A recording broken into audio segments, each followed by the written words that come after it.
Pwede po bang makapagtanong ng mga ilang katanungan lamang, Your Honor, para po sa ikababatid pa ng ilang mga bagay-bagay patungkol po sa inyong privilege speech. Gladly po, Mr. President, sa Ginoo mula sa Pampanga at Tarlac. Salamat po.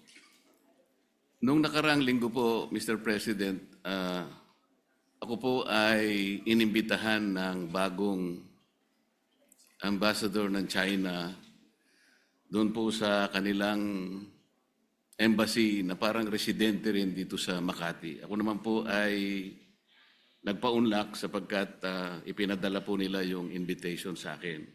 Isa po sa napag-usapan namin, Mr. President, ay kung paano po natin talaga magawa ng paraan na mawala po yung pag-iiringan, pag-aawayan at sana ay ma-stabilize po natin, ma-de-escalate po yung nangyayari po sa ngayon sa pagitan ng ating dalawang bansa. Ang sabi ko po sa kanya, Mr. President, ganun din po ang pakay ng aming bansa. Sino naman kako ang papayag naman na sa araw-araw kako na ginawa ng Diyos sa atin ay puro na lang kaguluhan ang nakikita. Hindi magiging pabor sa atin at sa ating mamamayan. Ang sabi po niya sa akin, Mr. President, na ito po ay gusto ko rin ibahagi sa ating Honorable Risa Ontiveros, Senator Ontiveros, ay yung kanilang kagustuhan talaga maisantabi natin, yung dispute ngayon. Ang sabi ko sa kanya, bakit kasi nakikita natin yung mga barko ninyo, kung minsan binubomba ninyo ng tubig yung mga ilang mangingisda namin o kaya yung nagre-resupply ng aming provision sa Ayungin Shoal. Hindi ba natin may iwasan yun? Sabi kong gano'n sa kanya. Alam mo, sabi niya, Mr. President, nung panahon ng dating Pangulo, ginawa na natin yun. We have a relative peace nung panahon na yun. Ang problema sa ngayon ay, maski ikaw, makikita mo naman, binanggit niya po yung nangyari sa ginawa yata ng spokesperson ng Coast Guard. At ng Task Force West Philippine Sea. So yun po, na Mabuting Ginoo. sana naman ay pakaiwasan din natin yung gano'n sapagkat kung negative naman yung nakikita rin namin, hindi na naman po pwedeng hindi naman kami sumagot sapagkat ang ginawa naman nila ay they depicted our president in a very negative manner. 3 cartoons yun na siyempre Pangulo namin yun, hindi naman pwedeng hindi namin sansalain o sabihin man lang sa inyong pamahalaan, huwag naman ganito. Siguro, ang itatanong ko po sa inyo, Your Honor, si Ginoong Tariela po ba ang ating opisyal na tagapagsalita kung pag-uusapan ay ang relasyon ng ating bansa sa ibang mga bansa, particular na yung China? Salamat, Mr. President, at sa mabuting Ginoo mula sa Pampanga at Tarlac. Sa pagkakaalam ko po, Mr. President, si Commodore Tariela ay spokesperson ng Task Force West Philippine Sea na binuo po batay sa polisiya ng buong gobyerno natin ng whole of government approach sa ganitong kahalagang usapin ng foreign policy. At dala po niya yung updated na dokumentasyon ng ating mga kung may positibo at unfortunately mas maraming negatibong mga engagements ng gobyerno ng China sa ating karagatan, lalo na yung paghaharas po sa mga barko at mga ibang vessels ng Philippine Navy at Philippine Coast Guard, yung pagkait po sa ating mga mangingisda ng access sa kanilang kabuhayan sa traditional na fishing grounds natin, yung pag-i-interest din po nila sa ating mga gas and oil reserves sa ilalim ng ating karagatan. At sa lahat po, so far, nang nasaksihan ko pong mga pananalita ni Commodore Tariela, batid ko po ang kanilang paguyod talaga sa pambansang interes ng ating bansa. Partikular dun sa incident na tinanong ng good gentleman mula sa Pampanga at Tarlac, nagsasalita si Commodore Tariela sa isang forum sa isa sa mga kolehiyo sa ating mga pamantasan at ipinakita niya kung paano kumikilos ang gobyerno ng China led by the Chinese Communist Party at kanilang kasalukuyang presidente. Kung pagpapakita lamang po ng visuals para gawing mas dramatic o graphic para sa mga estudyante, aba po, matagal na pong nanguna ang gobyerno ng China sa ating bansa at sa ating gobyerno, pati po sa iba't ibang mga opisyal ng ating gobyerno. For at least 1 decade, Mr. President, ang mga opisyal na pahayagan ng gobyerno ng China ay nagpapakita ng mga visuals din and overwhelmingly derogatory po ang kanilang mga ipinapakita. Nilalarawan ang presidente ng Pilipinas bilang isang megaphone lamang ng ibang bansa, dinodrawing na parang marionettes lang ang ating bansa at ating mga Navy at Coast Guard vessels ng interes ng iba pang dayuhang bansa.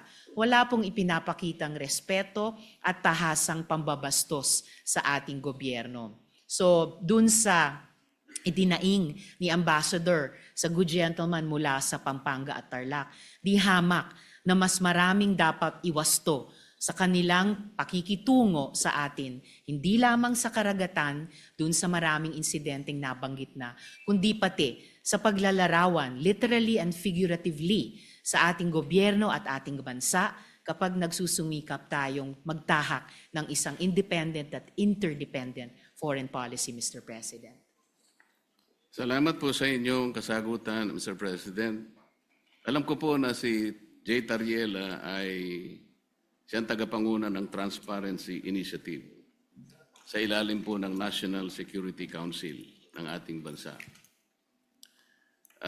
Ang Transparency Initiative po, Mr. President, ay yung tinatawag na assertive transparency or measured transparency. Ano po ba ang pagkakaintindi ninyo sa assertive transparency or measured transparency, Mr. President?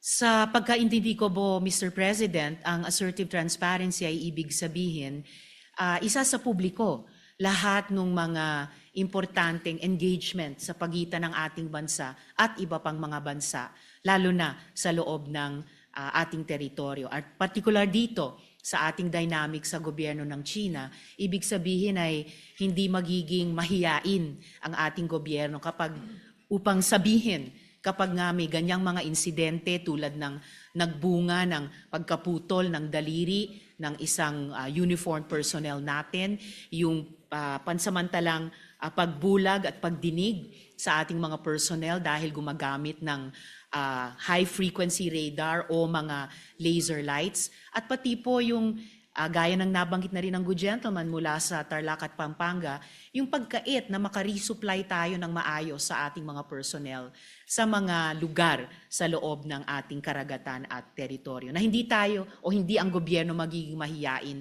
sabihin ito sa ating publiko at pati sa regional at international community. Bilang mga bagay na lubos na ikinababahala at nais iwasto ng ating gobyerno, whether ang lehislatura o ang executive, Mr. President. Ang inyo pong binanggit, Mr. President, ay napapaloob dun sa definition ng assertive transparency. Ngunit kung inyo pong isasaalang-alang, Mr. President, yung assertive transparency, ito po yung merong strategic objective na sa bawat balita na ating isa sa publiko o ipapaalam sa ating mga kababayan, ay kinakailangan meron tayong kaparaanan para sa ganon ay matiyak natin na ang ating paglalahad o pagbibigay ng impormasyon sa publiko ay hindi magiging cause ng panic o kaya ay maaring ma-misinterpret ng publiko. Ibig sabihin, meron pong kaakibat na responsibilidad na maiwasan natin ang hindi pagkakaunawaan. Kasi pag nagkaroon po ng misinterpretation, lalo pong lalala ang isang maliit na problema. Yun nga ang nangyayari po sa atin ngayon, Mr. President, papalaki ng papalaki.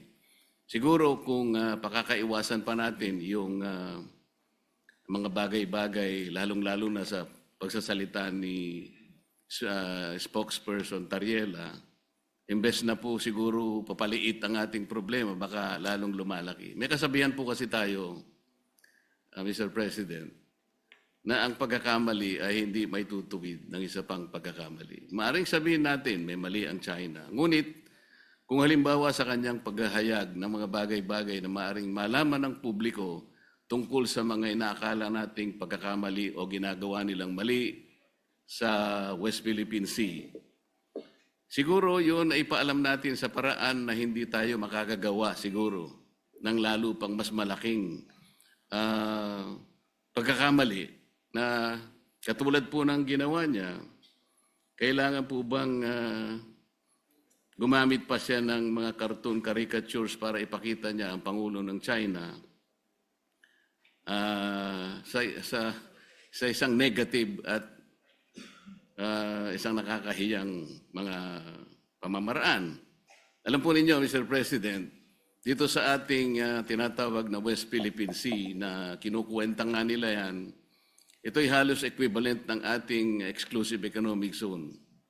Mas marami pa pong features ang Vietnam na okupado kaysa sa China. Meron din pong features na nasa loob ng ating West Philippine Sea na ngayon ay sinakop o occupied ng Malaysia. Tinanong nga ako ng Chinese ambassador, sana man lang o kaya gusto naming mangyari kung paano nyo pinakikitunguhan naman ang Vietnam sapagkat claimant din naman sila, pare-pareho tayong claimant. Sana hindi naman yung paraan na parang kami masyado naman kaming kontrabida. Yung Malaysia, nandun din naman. Pagpupunta rin naman yung barko ninyo doon, tinataboy din naman kayo. Totoo naman po yun, Mr. President. So, sa ganito pong mga sitwasyon, kaya ko po naitanong kanina, Mr. President, kung si Ginoong Tariela ang pinaka-spokesperson ng ating bansa, kung pinag-uusapan ay foreign relations. Kasi po, ito po, sa sarili po niyang statement,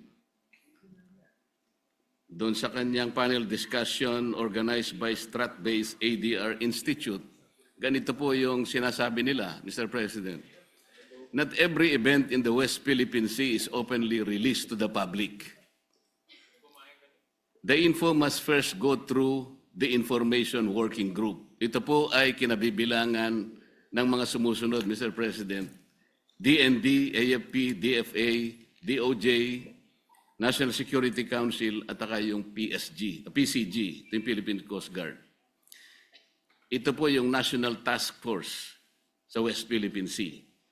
Kapag ka po yung IWG, ito po yung, ay na-process na po yung information at nagkaroon ng desisyon na i-release, tsaka lamang po i-release. Ibig sabihin po nito, talagang pinakaiingatan din natin na kahit paano ay makagawa tayo ng diplomatic kings or whatever. Ganun po dapat sana ang magpakaingat sana sila. Lalong-lalo na nga po ay meron na nga tayong problema. Karaniwan po kasi sa mga bansa na merong ganitong disputes. Kagaya po ng sinasaad po ng ating Book 4, Title 2, Chapter 1 ng ating Executive Order 292, Mr. President. Ito po yung tinatawag nating Administrative Code of the Philippines. Pagka pinag-uusapan po ay foreign relations talaga, ay ang Department of Foreign Affairs ang dapat po sana ang opisyal na magpapaliwanag o magko-convey ng ganong klaseng pagpapaliwanag o anumang gustong i-convey sa ating mga karatig bansa. Ginoong Pangulo, masasabi po ba natin na si Ginoong Tariela ay nakikipag-coordinate sa bawat salitang bibitawan niya sa publiko, lalong-lalo na yung sinasabi niya na kailangan informahan ng public. Kiniklear po niya kaya ito sa Department of Foreign Affairs, gayong ito ang official organ ng ating pamahalaan para sa ganun ay maiwasan po natin ang lalo pang pagkakamali.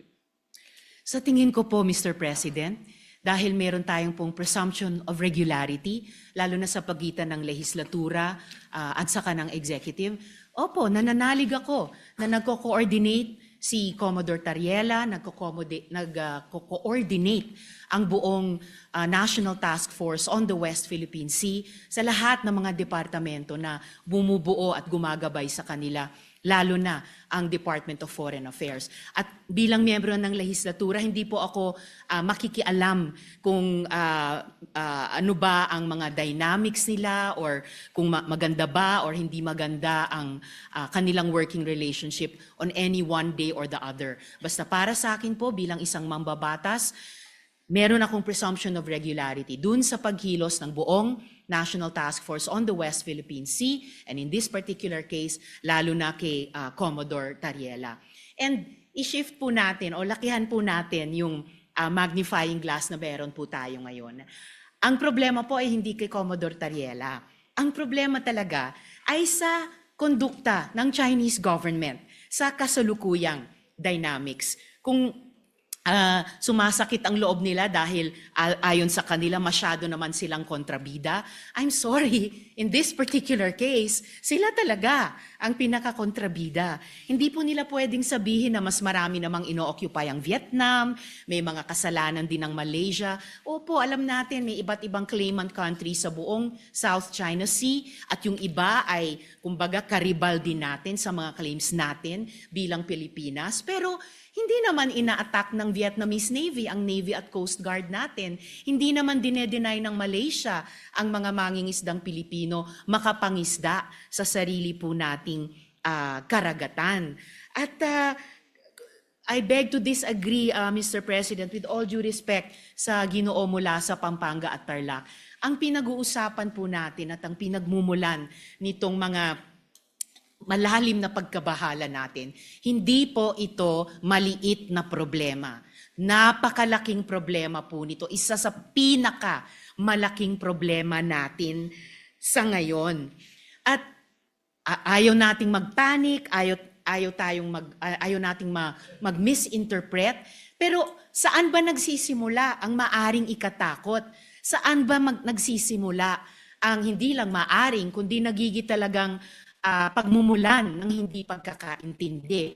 Yun po, in largest part, dahil sa kondukta ng Chinese government laban sa atin, lalo na sa karagatan, at ngayon, gaya po ng nabanggit ko kanina, pati na po sa internet, na kumbaga, sila nga ay nagiging problematic sa atin, gusto man natin pareho na lutasin ito, pero bukod sa ginagawa nila sa atin sa ating laot, sa Navy, Coast Guard, mga mangingisda, sa ating buong sambayanan, gusto pa nila patahimikin kapag may mga pinuno ng gobyerno sa executive man o dito po sa legislature na magrereklamo.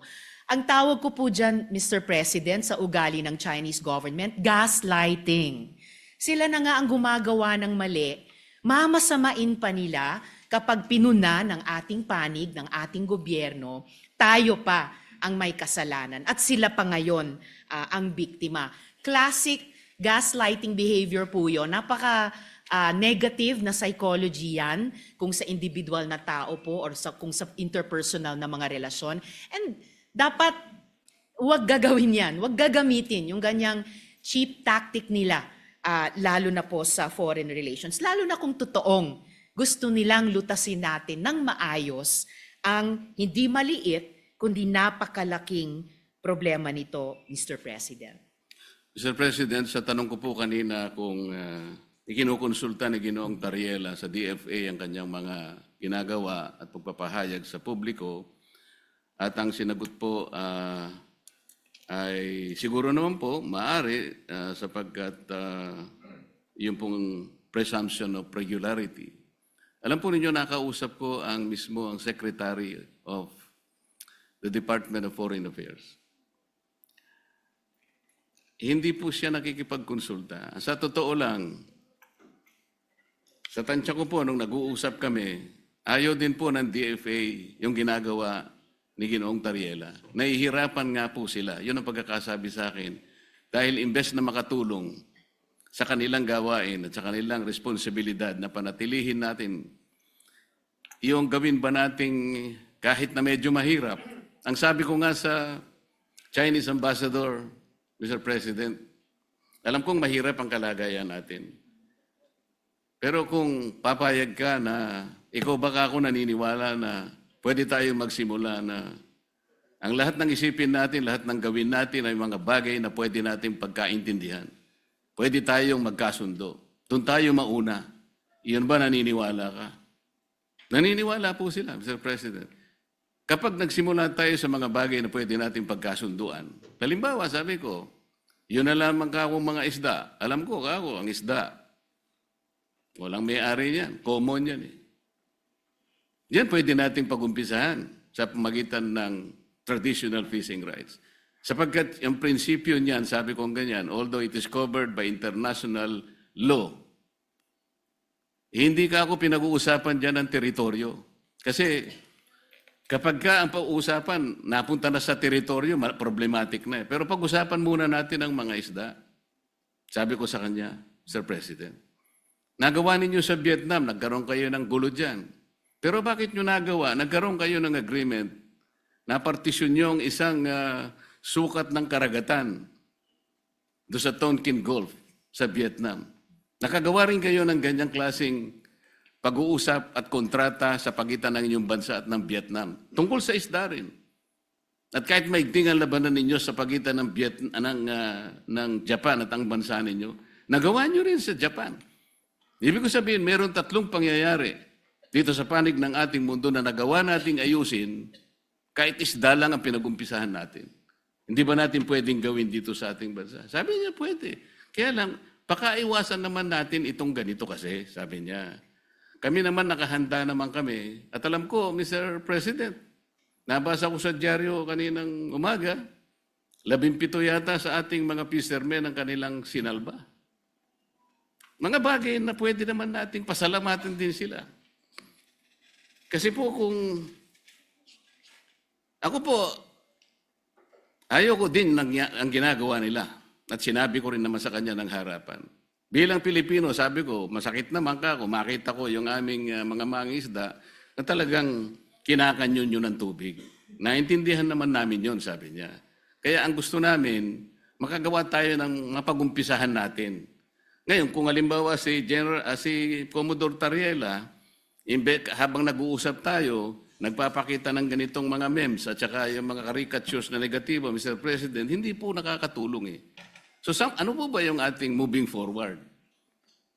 Wala na ba tayong gagawin kundi puro patutsadahan na lang? Hindi po makakabuti sa pagitan ng dalawang bansa natin.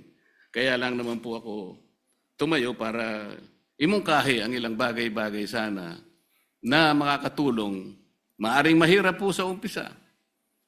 Ang imumungkahi ko nga po sana, Mr. President, kung meron po tayong panahon sa ating mga committee hearings, imbitahan po natin ang Coast Guard, ang Department of Foreign Affairs, at kung sino po ang may kinalaman dito sa West Philippine Sea, o kung tawagin po natin ay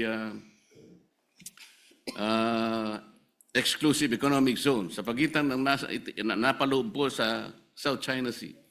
Para po yung komplikasyon po dito na napakarami, kasi yung batas po natin at yung ating administrative issuance na nangyari sa mga nakarang araw at yung mga ginawa nating batas kamakailan lang, hindi ko nagkakamali, 2024, hindi po consistent talaga eh. Lilitaw po, meron tayong mga bansa, meron po tayong mga features na inoccupy natin. Labas po sa ating exclusive economic zone. Ipakikita po natin yun. Kasi kung wala tayong masusing pag-aaral, nababanggit ko nga po kung minsan, Mr. President, hanggang ngayon, wala po talagang malinaw na coordinates kung ano ba talaga ang pinaka-area ng ating West Philippine Sea o Exclusive Economic Zone.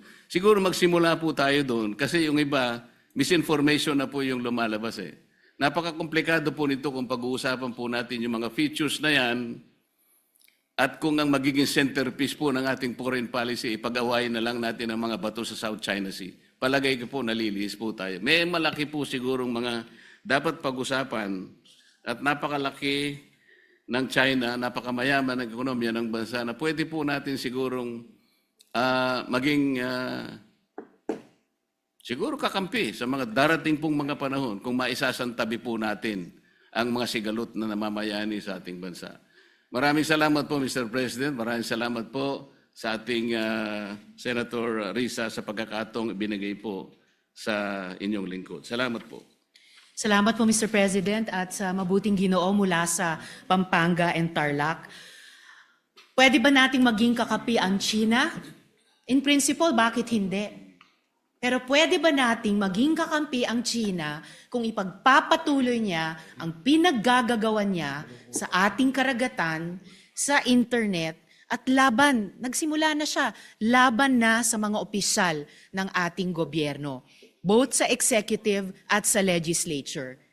Wala akong maalalang previous incident, Mr. President, na kahit sinong ambassador ng ibang bansa dito sa Pilipinas ay nag-post sa embassy page nila ng ganyang banta ng kanilang spokesperson ng Chinese Foreign Ministry laban sa mga opisyal natin na nagsasalita lamang para sa pambansang interes.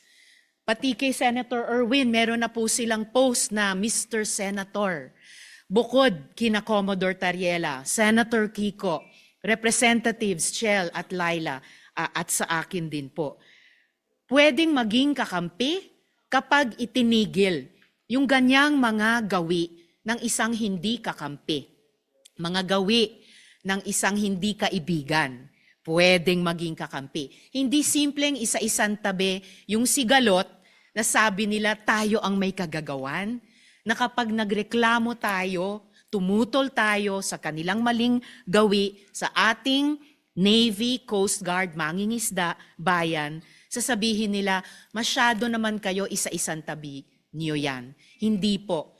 Yan ang gustong mangyari ng isang bully tulad ng gobyerno ng China, na hindi sila maging accountable sa ginagawa nila sa atin at simpleng iaatras natin ang ating pagreklamo.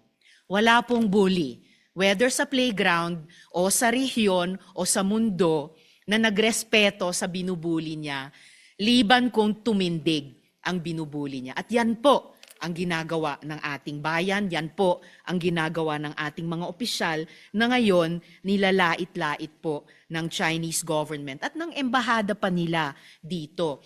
Taliwas po sa mga obligasyon nila sa ilalim ng Vienna Convention on Diplomatic Relations.